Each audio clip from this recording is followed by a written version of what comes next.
Welcome to the Infinity Atrium on the MSC Meraviglia in November of 2022.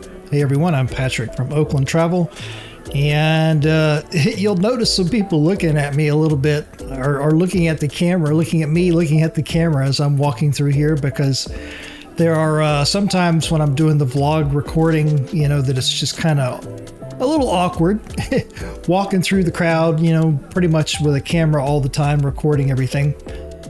You notice the interior design of the Meraviglia is very interesting to me. It's very chrome oriented, you know, dark panels, a lot of chrome, a lot of shiny. It's a very distinct, I don't know, color palette, interior design, whatever you want to call it, especially like down here. We're in the lower level of the atrium right here, where the piano player is, and you see all of this just very, very bright, very shiny chrome. Very well lit. You see like diamonds or whatever that is, part of the floor underneath him. You know, it's an interesting it's an interesting look, I guess. Meraviglia is a beautiful ship. Not very old, maybe 2017 when it launched, if I remember correctly.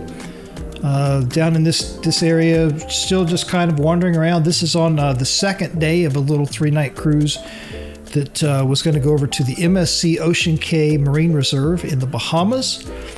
And I was by myself, a solo cruise, which I have never done before. Just decided to do a quick little 3 nights just to see what MSC was all about. Never done anything with them, either as a cruiser or when I was a travel agent back in the day, and knew a little bit about them, but figured why not? You know, it was a very inexpensive cruise, Port Canaveral, which is not far from where we live in Orlando. So just decided to jump in there, take the plunge. I stayed in a studio stateroom up on deck 10, you know, so built and designed for just one person, which was absolutely perfect. Relatively cheap, only about $250 for a little 3-night cruise. I hardly spent anything because I was by myself, so I had like maybe 1 or 2 beers, a couple of gelatos, you know, so very minimal onboard spending. So really just a pretty cheap and expensive way to get away for the weekend and get a chance to get on the Meraviglia and record a lot of video. And so down here, just the lower level of the atrium. And the only thing that was down here that kind of really jumped out are these kiosk machines that you see back here, where you have to associate a credit card with your onboard account, which normally we do like ahead of time through a website, because we're used to cruising with Royal Caribbean, and we've even done the same thing with Celebrity and with Virgin Voyages. So this MSC thing with the credit card kiosk was the first time I'd ever seen that. But all in all, a nice little 3-night cruise. I would definitely do it again. Maria, when she saw some of the footage and heard some of the stories, you know, she wants to go. So another 3-night cruise is probably in the cards at some point in the future for us.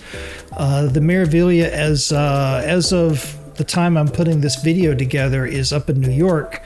And I think they brought the Seascape out of Canaveral and had it take its place.